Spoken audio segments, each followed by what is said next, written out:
বঙ্গবন্ধুকে ভালোবাসি মানে এই না যে আমি ছাত্রলীগ হয়ে গেলাম, আমি আওয়ামী লীগ হইলাম। আমি এটা গর্বের সাথে বলতেছি, বঙ্গবন্ধুকে নিয়ে আমার মনে অনেক শ্রদ্ধা আছে, অনেক ভালোবাসা আছে। আমাকে যদি কেউ ছাত্রলীগ ট্যাগ দেয় তাতে আমার কিচ্ছু যায় আসে না। আমি কোনো রাজনৈতিক দলের সাথে জড়িত না। আমি খুবই সক্রিয়ভাবে জুলাই আন্দোলনের সাথে ছিলাম আর ফ্রন্ট লাইনে ছিলাম। আমিও ওই দৌড়ানি খাইছি, আমিও ইট পাটকেল খাইছি। তো আমাকে যদি কেউ ছাত্রলীগ ট্যাগ দেয় তাতে আমার কিচ্ছু যায় আসে না, কিচ্ছু যায় আসে না।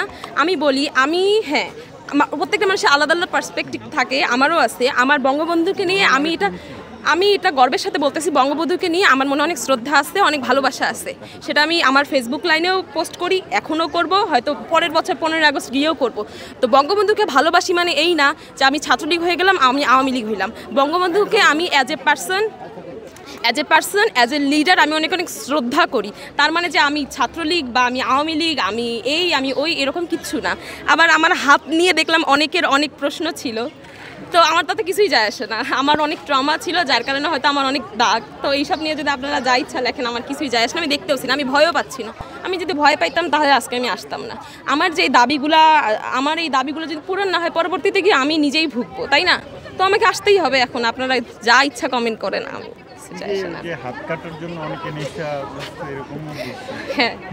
তো আমি জানি না কয়জন নেশা করে, না আমি জানি না কয়জন নেশা করে হাত কাটে। তো আমার যেই হাত কাটা, যদিও এটা আমি বলার জন্য বাধ্য নাই, কিন্তু আমি ক্লিয়ার করতেছি আপনাদের কাছে।